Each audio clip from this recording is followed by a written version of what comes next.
صناعة المحتوى دلوقتي هي من أكبر المهن الموجودة في العالم، وفي مصر هنا بدأنا نشوفها كتيرة جدا كمان في كل أنواع صناعة المحتوى في كل منصات صناعات المحتوى. فموضوعنا النهاردة هيبقى عن ليه مهم تبقى صانع محتوى في 2025 السنة اللي جاية. إن شاء الله خلاص فاضل شهر واحد على السنة.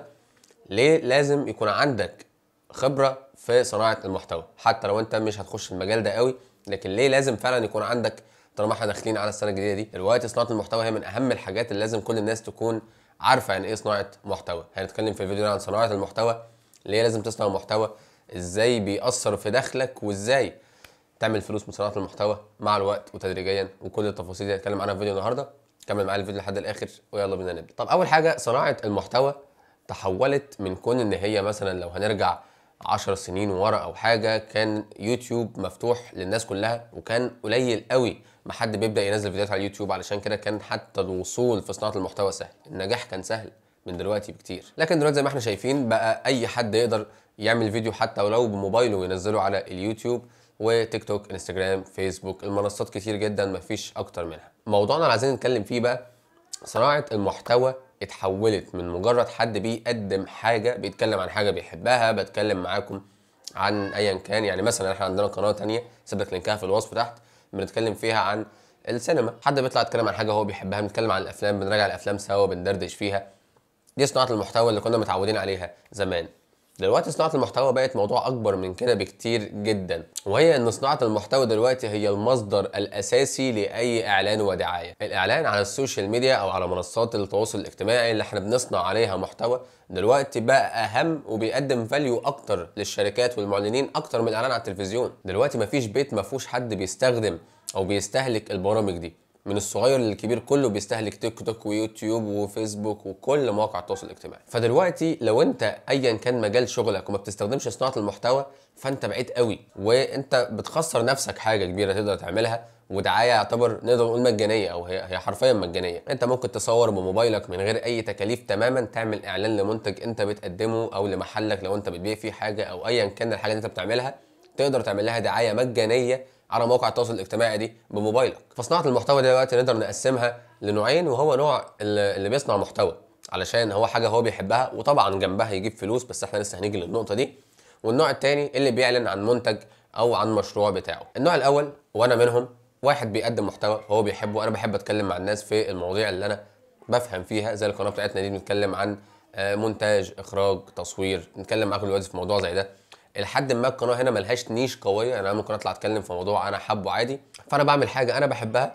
ومع الوقت طبعا يوتيوب كل ما الارقام دي بتعلى بيبدا ان هو يدخل لك بادجت محترمه، او يبدا ان هو يدخل لك دخل عائد مادي تقدر تعيش منه، طبعا ده مع الوقت والمشاهدات الاكبر. نيجي للنوع الثاني واللي هو نفس المبدا برضه، ما يوتيوب بيدي فلوس للناس كلها، فبرضه طبعا الكلام هنا مش على اليوتيوب فقط، فانا بتكلم بشكل عام، بس دلوقتي احنا مركزين على اليوتيوب. اوكي، حد بيقدم محتوى يوتيوب بيبدا يديله فلوس مع الوقت، لكن ده مش المصدر الاساسي بتاعه. بمعنى ان انت لو جيت لحد زي ده وسالته انت يوتيوب يمثل لك قد ايه من دخلك، هيقول لك 5 او 10%.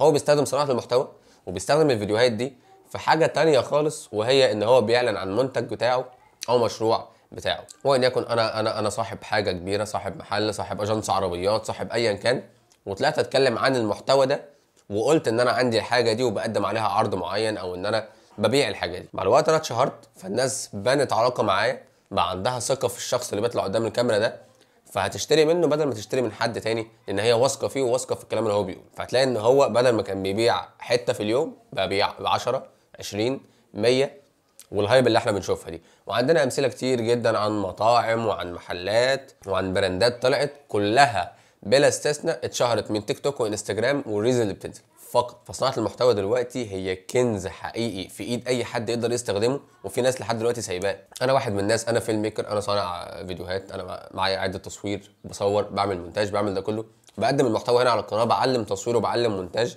لكن الهدف الاساسي ان انا ممكن حد يشوف فيديوهاتي دي يكون هو محتاج حد يصور له فيديو، فهو عنده ثقه في الشخص اللي طالع قدام الكاميرا ده، فهيكلمني علشان اروح اصور له، وابقى انا كده ايه، جبت زبون للشغل بتاعي عن طريق صناعه المحتوى. فايا كان مجالك لازم تبدا صناعه محتوى. نتكلم بقى في التفاصيل. صناعه المحتوى دي هتبداها ازاي وهتعمل ايه وايه الخطوات اللي تمشي عليها. هنيجي لاول غلطه بيقع فيها كل حد لسه بيبدا صناعه محتوى، وانا طبعا غلطت الغلطه دي في بداياتي يعني، وهي غلطه المعدات. اصل انا لسه معيش بي سي بينور علشان اعمل عليه مونتاج، لسه معيش اضاءه واثنين وثلاثه واربعه عشان ابدا، لسه معيش كاميرا، لسه مش معايا مايك، لسه مش معايا، وهتفضل في الدوامه دي لحد ما خلاص مش هتبدا اصلا طول ما انت هتفكر بالعقليه دي. في الوقت الحالي اعتقد اي واحد فينا موبايله اللي معاه هيكون كافي.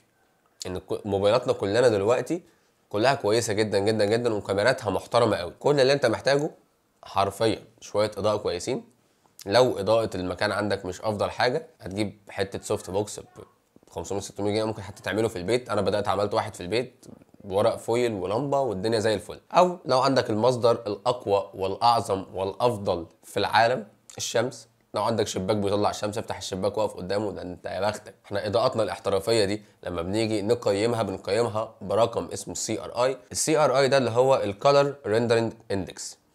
الكالر ريندرنج اندكس ده اللي هو قرب الاضاءه دي او قرب اللون اللي بيطلع من الاضاءه دي، بمعنى نقاوه النور اللي بيطلع ده قريبه قد ايه من الشمس. فانت اوريدي لو عندك الشمس فانت عندك الافضل. ما تبصش على المعدات في الاول، ابدا وعلى قد البادجت اللي معاك قدرت تجيب مايك زي ده بسلك، ده يعني زي الفل. انا معايا المايك الشوت جان صدقني وراكنه، يعني بستخدم ده. فده كفايه جدا، مايك مع تليفونك مع شويه شمس انت زي الفل.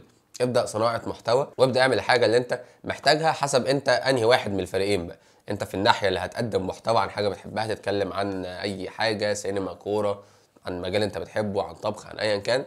او انت حد عندك حاجه معينه عايز تنتج عنها او عايز تعلن عنها عن المنتج بتاعك ده.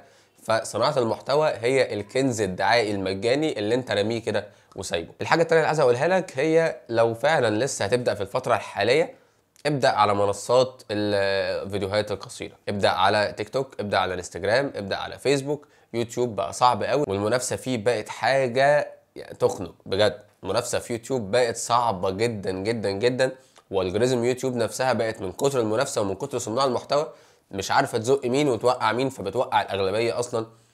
والموضوع بقى صعب جدا على يوتيوب. فانت ابني قاعده جماهيريه محترمه على مواقع التواصل التانيه، ابني عليها قاعده جماهيريه الناس تبقى عارفاك. يوم ما هتبدا يوتيوب هتبقى الناس اوريدي عارفه وشك فهتتابعك. وبس كده كانت كل حاجه في فيديو النهارده. اللي انا عايز اوصله لك منه ان انت اي حد دلوقتي ايا كان مكان شغله لازم يبدا صناعه محتوى. ولو كملت الفيديو لحد الاخر فاشكرك، واعمل لايك للفيديو واعمل اشتراك في القناه طبعا، خليك فرد من العيله بتاعتنا. بس كده اشوفك الفيديو اللي جاي.